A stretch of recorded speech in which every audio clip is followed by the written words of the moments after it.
शुक्लां ब्रह्मविचारसारपरमामाद्यां जगद्व्यापिनीं वीणापुस्तकधारिणीमभयदां जाड्यान्धकारापहां हस्ते स्फाटिकमालिकां विदधतीं पद्मासने संस्थितां वन्दे तां परमेश्वरीं भगवतीं बुद्धिप्रदां शारदां। श्री महागणाधिपतये नमः। श्री महासरस्वती नमः। శ్రీ గురుభ్యో నమః. మేషరాశి వారికి శని ప్రభావము ఎలా ఉండబోతుంది అనేటువంటి విషయాన్ని మనము తెలుసుకుందాం. ముఖ్యంగా శనేశ్వరుడు ఈ సంవత్సరం 29 మార్చి 2025 రోజున మీనరాశిలోకి ప్రవేశిస్తున్నాడు. మీనరాశి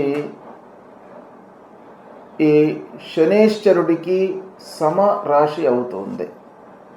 అంటే మీనరాశిలోకి శని సంచరించడం మూలకంగా, ప్రవేశించడం మూలకంగా ఈ మేషరాశిలో జన్మించినటువంటి వారికి లేదా శని భగవానుడి యొక్క సంచారం మూలకంగా 50% ఇది సమత్వము కలిగినటువంటి రాశిలోకి ప్రవేశిస్తున్నాడు.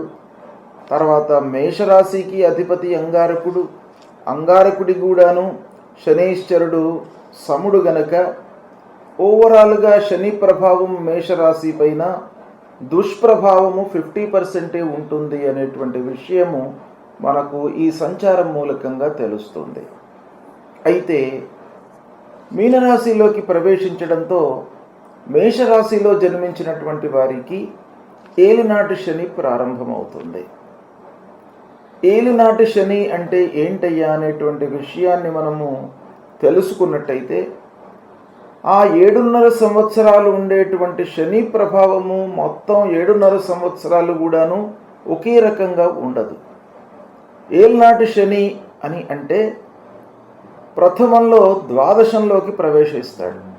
అంటే మేషరాశి వారికి మీనరాశిలోకి ప్రవేశించడము ద్వాదశం అవుతుంది. దాని తర్వాత మళ్ళీ జన్మస్థానంలోకి వస్తాడు. దాని తర్వాత మళ్ళీ ద్వితీయ స్థానంలోకి ప్రవేశించి 2.5 సంవత్సరాలు సంచరిస్తుంటాడు. అంటే 2.5 సంవత్సరాలు ద్వాదశ స్థానంలో సంచరిస్తాడు, 2.5 సంవత్సరాలు జన్మస్థానంలో సంచరిస్తాడు, 2.5 సంవత్సరాలు ఏకంగా ద్వితీయ స్థానం ధనస్థానంలో సంచరిస్తాడు. ఈ 3 స్థానాలలో ఉన్నటువంటి సమయాన్ని కలుపుకున్నట్టయితే 7.5 సంవత్సరాలు అవుతుంది మొత్తం కూడాను. దీనిని మనం ప్రహతంగా 7.5 సంవత్సరాల శని, ఏలినాటి శని, సాడసాత్ శని అని పిలుస్తూ ఉంటాము. ముఖ్యంగా ఎటెస్ట్ వచ్చి 7.5 సంవత్సరాలు అనానుకూలమైనటువంటి స్థానాలలో సంచరిస్తూ ఉంటాడు కనుక ప్రతి వాళ్ళకు కూడాను 7.5 సంవత్సరాలు శని ప్రభావము ఎంతో కొంత ఉండి తీరుతుంది. అయితే అందరికీ ఒకే రకమైనటువంటి ఈ దుష్ప్రభావము ఉండదు.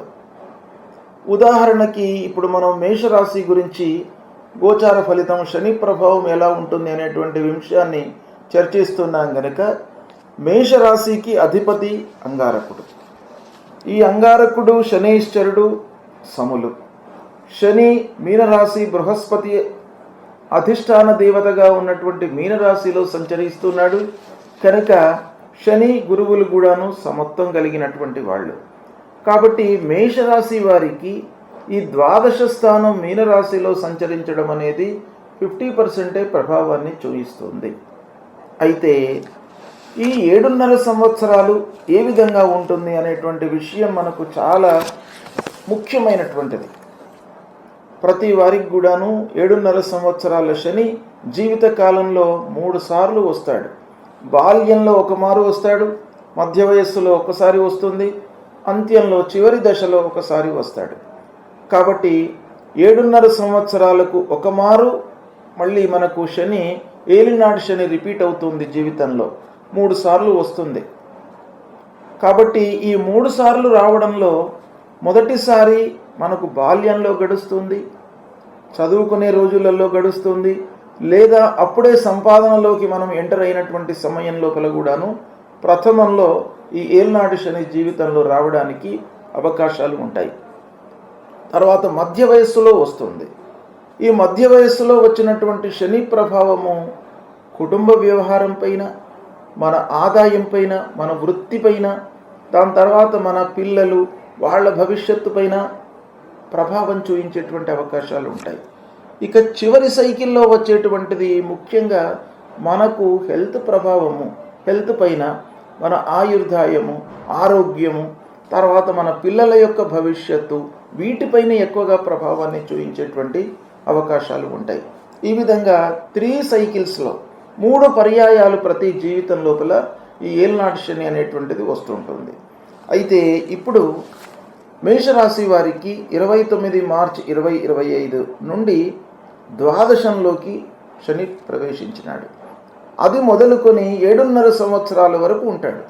7.5 సంవత్సరాలంటే 2032 సెప్టెంబర్ 29, అంటే 29 సెప్టెంబర్ 2032 వరకు ఈ ఏలినాటి శని ఉంటున్నాడు మేషరాశి వారికి.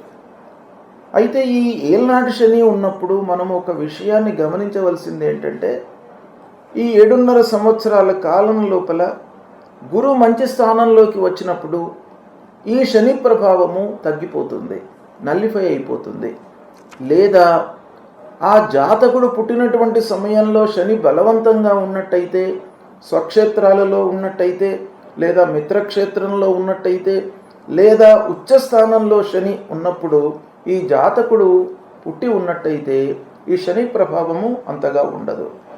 అంతేకాకుండా ఈ సమయం లోపల గురువు కూడాను మంచి స్థానంలో ఉన్నా కూడాను మనకు ఈ శని ప్రభావం తగ్గుతుంది. ఈ విధంగా శని అనగానే మనం భయపడవలసినటువంటి అవసరం లేదు. శని యొక్క ప్రభావము నల్లిఫై కావడానికి చాలా అవకాశాలు ఉన్నాయి. కనుక వాటన్నిటినీ కూడాను కూలంకషంగా మనము తెలుసుకొని, ఒకవేళ ప్రభావం ఉన్నట్టయితే ఏం చేయాలి, పరిహారాలు ఏం చేసుకోవాలి, మనం ఏం చేసుకోవాలి, భగవంతుడి యొక్క అనుగ్రహం కొరకై మనం ఏం చేయాలి, వీటన్నిటిపైన కూడాను మనం ఫోకస్ పెట్టినట్టయితే శని గురించి మీరు అసలే భయపడవలసినటువంటి అవసరం లేదు. శని కొన్ని మంచి పనులు కూడాను జీవితంలో చేస్తాడు, కొన్ని స్థిరమైనటువంటి పనులు కూడాను మనకు జీవితంలో చేస్తాడు. మనకు నిదర్శనాలు కూడా ఉన్నాయి, పురాణ ఇతిహాసాలు కూడా చెప్పినటువంటి ఉదాహరణలు, ఐతిహాసిక చరిత్ర కూడా ఉంది.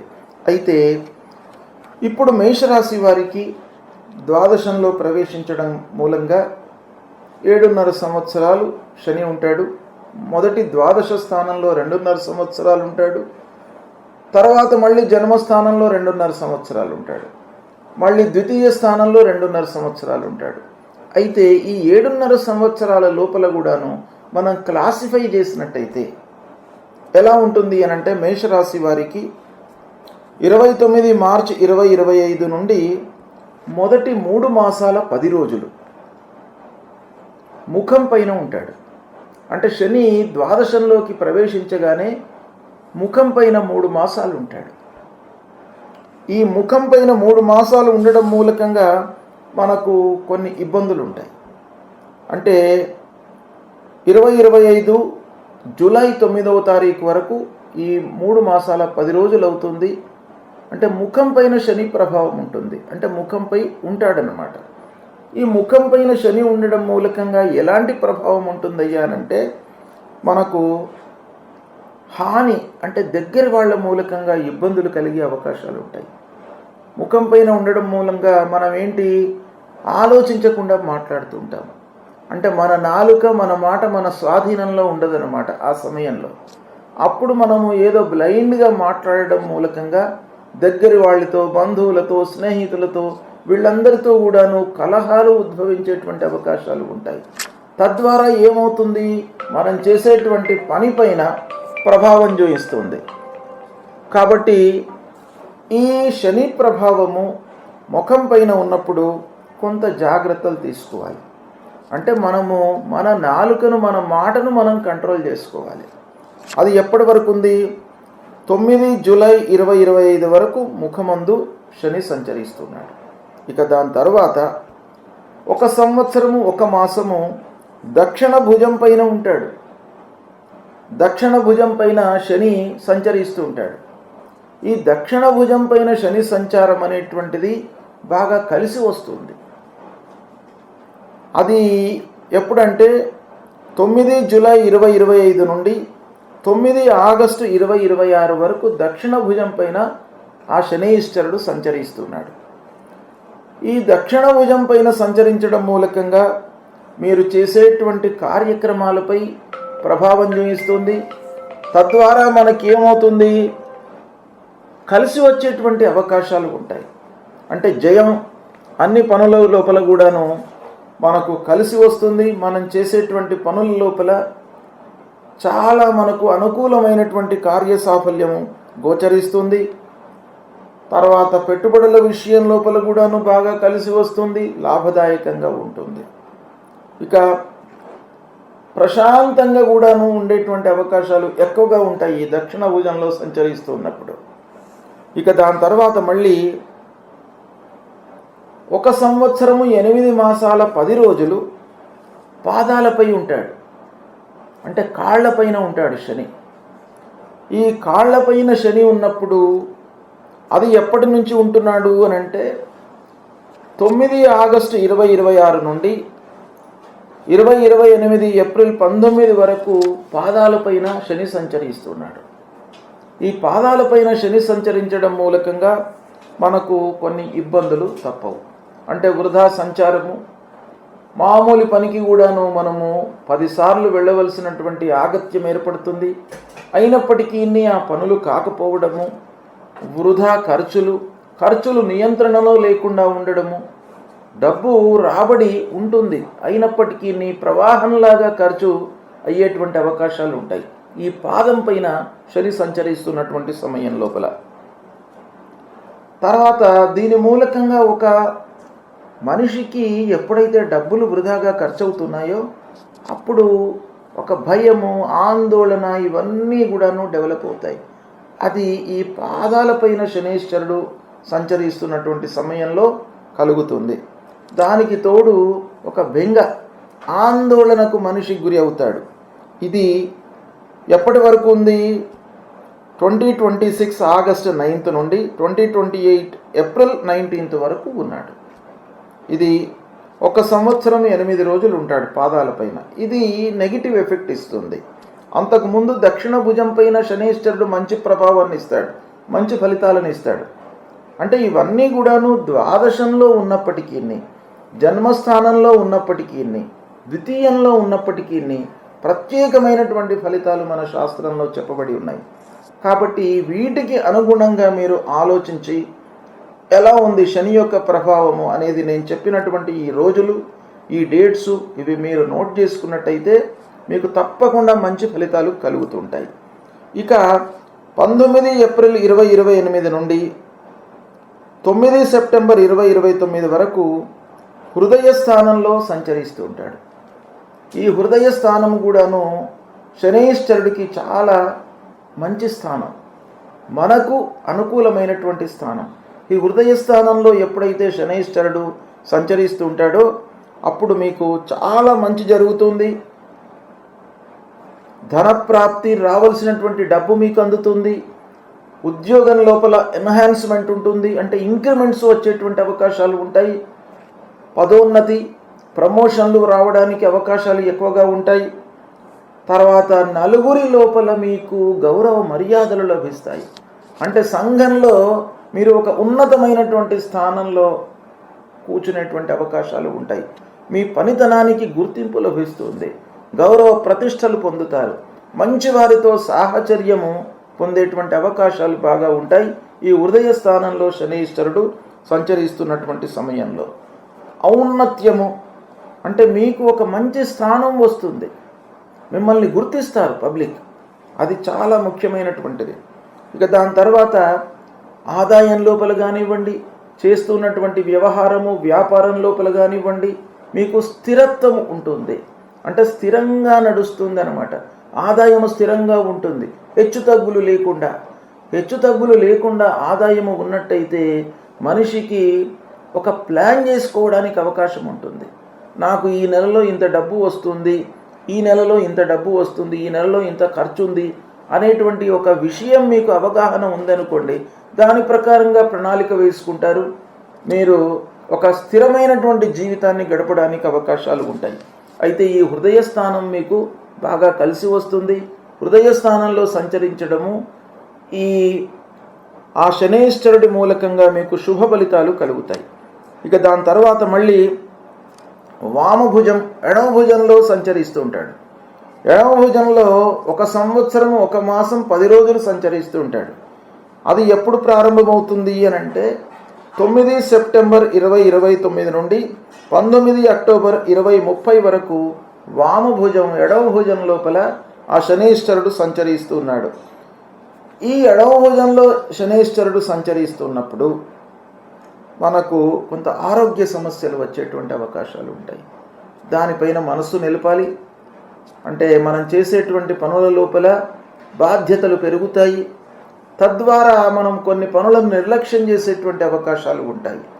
తదనుగుణంగా మనకు ఆరోగ్య సమస్యల మూలకంగా మనస్తాపము, తర్వాత దుఃఖము, భయాందోళనలు, అస్థిరత ఇవన్నీ కూడాను చోటు చేసుకునేటువంటి అవకాశాలు ఈ సమయంలో ఉంటాయి. అది ఎప్పుడు మళ్ళీ ఒక్కమారు చెప్తున్నాను, 9 సెప్టెంబర్ 2029 నుండి 19 అక్టోబర్ 2030 వరకు వామభుజంలో సంచరిస్తున్నాడు. వామభుజం తర్వాత మళ్ళీ మనకు శిరోభాగం, వామభుజం నుండి శిరోభాగంలో సంచరిస్తుంటాడు. శిరోభాగంలో 19 అక్టోబర్ 2030 నుండి 19 ఆగస్టు 2031 వరకు శిరోభాగంలో 10 మాసాలు సంచరిస్తుంటాడు. ఈ శిరోభాగంలో సంచరిస్తున్నప్పుడు కూడాను మనకు చాలా మంచి పని జరిగేటువంటి అవకాశాలు ఉంటాయి. శిరోభాగంలో సంచరిస్తున్నప్పుడు సంతోషం కలుగుతుంది. చేసేటువంటి పనుల లోపల సక్సెస్ రేట్ పెరుగుతుంది. తద్వారా మనకు లాభం చేకూరేటువంటి అవకాశాలు ఉన్నాయి. అనుకోకుండా మనకు కొన్ని వచ్చే అవకాశాలు ఉంటాయి. డబ్బులు రావాల్సినటువంటి డబ్బులు, అంటే లాటరీ లాగా. ఏదో మనం లాటరీని ఎవరు కూడాను ఊహించరు, కానీ అలాంటివి ఊహించినటువంటివి సంఘటనలు జరిగేటువంటి అవకాశాలు ఉంటాయి. అంటే పాజిటివ్గా ఊహించినటువంటి సంఘటనలు జరిగే అవకాశాలు ఉంటాయి. ఎప్పుడు శిరోభాగంలో శనేశ్వరుడు సంచరిస్తున్నప్పుడు. ఇది 19 అక్టోబర్ 2030 నుండి 19 ఆగస్టు 2031 వరకు ఉంది. ఇక దాని తర్వాత కళ్ళపైన మనకు ఒక 6 మాసాల 20 రోజులు సంచరిస్తూ ఉంటాడు. అది ఎప్పుడు ప్రారంభమవుతుంది? 19 ఆగస్టు 2031 నుండి 9 మార్చి 2032 వరకు కన్నులపైన మనకు శనేశ్వరుడు సంచరిస్తూ ఉంటాడు. ఈ కన్నులపైన సంచరిస్తున్నప్పుడు కొంత మర్యాదకు, మనకు గౌరవానికి హాని కలుగుతుంది. అంటే మనం చేసేటువంటి పనులను వేరే వాళ్ళు మిస్గైడ్ చేసేటువంటి అవకాశాలు ఉంటాయి. తద్వారా మనకు ఇబ్బందులు, అంతకు ముందున్నటువంటి సంతోషము ఇవన్నీ కూడాను కొంతవరకు మసకపారేటువంటి అవకాశాలు ఉన్నాయి. కాబట్టి ఈ కన్నులపైన 6 మాసాలు 20 రోజులు సంచరిస్తుంటాడు. ఇది కొంత ఇబ్బందిని కలిగిస్తాడు. ఇక దాని తర్వాత 6 మాసాల 20 రోజులు చివరి లోపల, అంటే వెళ్ళిపోయే ముందు ఒక మిక్స్డ్ రిజల్ట్స్ ఇస్తాడు. ఈ మేషరాశి వారికి లాస్ట్ 6 మాసాల 20 రోజులు 9 మార్చి 2032 నుండి 29 సెప్టెంబర్ 2032 వరకు ఉంటాడు. అప్పుడు మిక్స్డ్ రిజల్ట్స్ అంటే మిశ్రమైనటువంటి ఫలితాలు ఉంటాయి. కొన్నిసార్లు గొప్ప కార్యక్రమాలు మీరు చేపడతారు. అనూహ్యమైనటువంటి పనుల లోపల మీకు విజయం చేకూరేటువంటి అవకాశాలు ఉంటాయి. తద్వారా కొంత దుఃఖము, భయము కూడాను కలిగేటువంటి అవకాశాలు ఉన్నాయి. అంటే ఎందుకయ్యా అనూహ్యమైనటువంటి గొప్ప పనులు చేసినప్పుడు మీకు దుఃఖం ఎలా కలుగుతుంది అని అంటే, పక్కవారితో ఈర్ష్య, అసూయ స్వభావాలు, మీపైన దృష్టి దోషాలు ఎక్కువగా ఉండేటువంటి అవకాశాలు ఉంటాయి. కానీ మీకు సక్సెస్ రేటు చివరి లోపల ఎక్కువగా ఉంటుంది. తర్వాత దగ్గర వాళ్ళ మూలకంగా కొంత హాని జరుగుతుంది. ఎందుకు? మీరు ఒక ఉన్నతమైనటువంటి స్థానానికి మీరు రీచ్ అవుతున్నారు అనేటువంటి ఒక ఈర్ష్య పక్క వాళ్లకు కలగడం మూలకంగా వాళ్లతో మీకు ఇబ్బందులు కలిగేటువంటి అవకాశాలు ఉంటాయి. ఈ విధంగా మనకు శనేశ్వరుడు 7.5 సంవత్సరాలు ఈ స్థానాలలో, అంటే నరాకార చక్రం లోపల ఈ స్థానాలలో శనేశ్వరుడు సంచరిస్తూ ఉంటాడు. అంటే మనకు దక్షిణ భుజం, తర్వాత హృదయస్థానము, శిరోభాగము ఇవన్నీ కూడాను మంచి పనులు, మంచి కార్యక్రమాలు శనైశ్చరుడి మూలకంగా జరిగేటువంటి అవకాశాలు ఉన్నాయి. అంటే మనం ఈ విధంగా ఆలోచించినట్టయితే 7.5 సంవత్సరాలు శని ఉన్నప్పటికీ ఆ 7.5 సంవత్సరాలలో దాదాపుగా 3.5-4 సంవత్సరాలు ఈ విధంగా మనకు మంచి ఫలితాన్నే ఇస్తాడు. మిగతా స్థానాలలో సంచరిస్తున్నప్పుడు గురువు ఒకవేళ మనకు మంచి స్థానాలలో ఉన్నట్టయితే, రాహుకేతువులు మంచి స్థానాలలో ఉన్నట్టయితే ఈ శని ప్రభావం నల్లిఫై అయిపోయేటువంటి అవకాశాలు ఉంటాయి. కనుక శనైశ్చరుడి మూలకంగా పెద్దగా ద్వాదశ స్థానంలోకి వస్తున్నాడు అని మీరు మేషరాశిలో జన్మించినటువంటి వాళ్ళు భయపడవలసినటువంటి అవసరం లేదు. ముఖ్యంగా మేషరాశి వారికి అంగారకుడు అధిష్టాన దేవత, అంగారకుడు గురు సమత్వం కలిగినటువంటి వాళ్ళు, శనైశ్చరుడు గురు సమత్వం కలిగినటువంటి వాళ్ళు. కాబట్టి ఏ విధంగా చూసినప్పటికీ మేషరాశి వారికి శని యొక్క ప్రభావము దుష్ప్రభావము 50% ఉంటుంది. ఆ 50% లోపల కూడాను మంచి స్థానాలలో సంచరిస్తున్నప్పుడు మీకు మంచి ఫలితాలు ఉంటాయి. కాబట్టి ఓవరాల్గా శని మూలకంగా మీరు భయపడవలసినటువంటి అవసరం లేదు. అయితే ద్వాదశ స్థానంలో సహజంగా ద్వాదశ స్థానంలో శనైశ్చరుడు సంచరిస్తున్నప్పుడు కొంత ఖర్చులు పెట్టిస్తాడు. అంటే రాజ్యాధిపతి ద్వాదశంలో ఉన్నాడు. మేషరాశి వారికి దశమాధిపతి, రాజ్యాధిపతి అని అంటే దశమ స్థానానికి అధిపతి, ఏకాదశ స్థానానికి అధిపతి. అలాంటి గ్రహము ద్వాదశ స్థానంలో సంచరిస్తున్నప్పుడు ఏమవుతుంది? వృత్తిపరంగా డబ్బు వస్తుంది, లాభం చేకూరుతుంది, వ్యాపారస్తులకు క్రయ విక్రయాలు జరుగుతాయి, లాభసాటిగా ఉంటాయి. అయితే ఖర్చులు మట్టుకు పెరిగేటువంటి అవకాశాలు ఉన్నాయి. కాబట్టి ఈ ద్వాదశంలో ఉన్నప్పుడు ఈ మేషరాశిలో జన్మించినటువంటి వాళ్ళు ముఖ్యంగా తీసుకోవలసినటువంటి జాగ్రత్త ఏంటయ్యా అనంటే ఖర్చులు నియంత్రించుకోవడము. మీకు డబ్బు రావడంలో ఇబ్బంది ఉండదు, ఆదాయం పెరుగుతుంది, ఆదాయం స్థిరంగా ఉంటుంది, లాభసాటిగా వ్యవహారాలు నడుస్తాయి, కొత్త పనులు ప్రారంభించడానికి అవకాశాలు ఉన్నాయి. అయితే అట్ ది సేమ్ టైం మీరేం చేయాలి? ఖర్చులను మీరు కంట్రోల్ చేసుకోవాలి.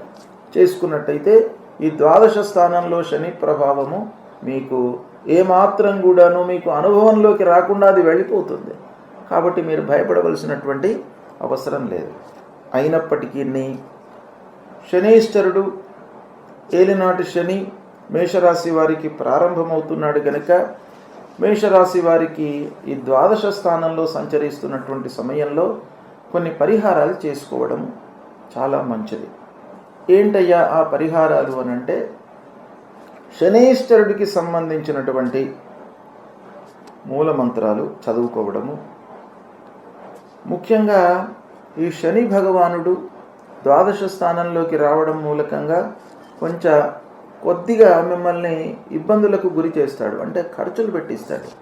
మీరు ఎంత ఆలోచించి ఖర్చు పెట్టినా కూడాను ఏదో ఒక క్షణంలో మిమ్మల్ని బ్లైండ్గా ఖర్చు పెట్టించేటువంటి ఒక తత్వం అనేది ద్వాదశ స్థానం మూలకంగా మనకు కలుగుతుంది. కాబట్టి మీరు శనైశ్చరుడి ప్రీత్యర్థమై నవగ్రహ దేవాలయానికి వెళ్ళండి. నవగ్రహ లోపల 9 గ్రహాలు ఉంటాయి. శనివారం వెళ్ళినా పర్వాలేదు. మీకు ఒకవేళ సమయం చిక్కినట్టయితే ప్రతినిత్యం కూడాను నవగ్రహ దేవాలయానికి వెళ్ళండి. ఆ నవగ్రహం లోపల మధ్యన సూర్యుడు ఉంటాడు. సూర్య భగవానుడు మీకు మంచి స్థానంలో ఉన్నప్పుడు కూడాను ఈ శని ప్రభావము మీకు నల్లిఫై అవుతుంది. అంటే దాదాపు మీ మేషరాశి వారికి 3వ స్థానంలో సూర్యుడు సంచరిస్తున్నప్పుడు, 6వ స్థానంలో సూర్యుడు సంచరిస్తున్నప్పుడు, దశమ స్థానంలో సూర్యుడు సంచరిస్తున్నప్పుడు, ఏకాదశ స్థానంలో సూర్యుడు సంచరిస్తున్నప్పుడు ఈ శని ప్రభావము తాత్కాలికంగా మీకు నిర్వీర్యమవుతుంది. శని ప్రభావము ఉండదు. సూర్య భగవానుడు యొక్క ఆ తీక్ష్ణతకు శని ఆ ప్రభావం తగ్గిపోతుంది.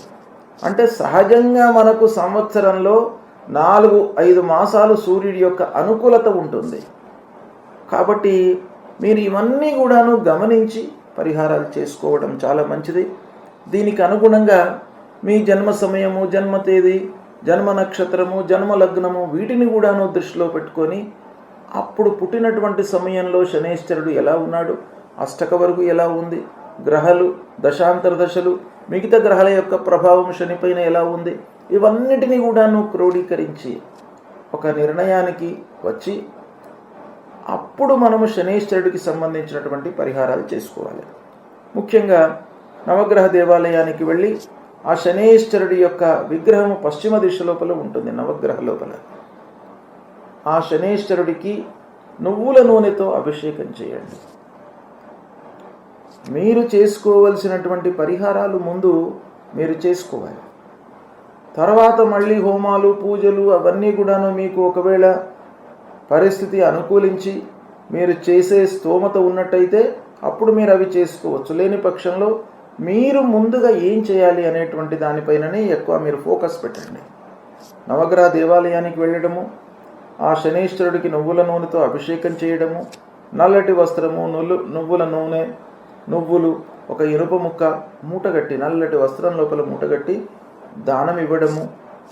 ఈ నవగ్రహ దేవాలయానికి వెళ్ళి ఈ పూజ చేసిన తర్వాత కాళ్ళు కడుక్కొని ఆంజనేయ స్వామి దేవాలయానికి వెళ్ళండి. ఆంజనేయ స్వామిని కొలవండి. ఆంజనేయ స్వామి మూలకంగా మీకు భయము, ఆందోళన ఇవన్నీ కూడా లేకుండా ఉంటాయి.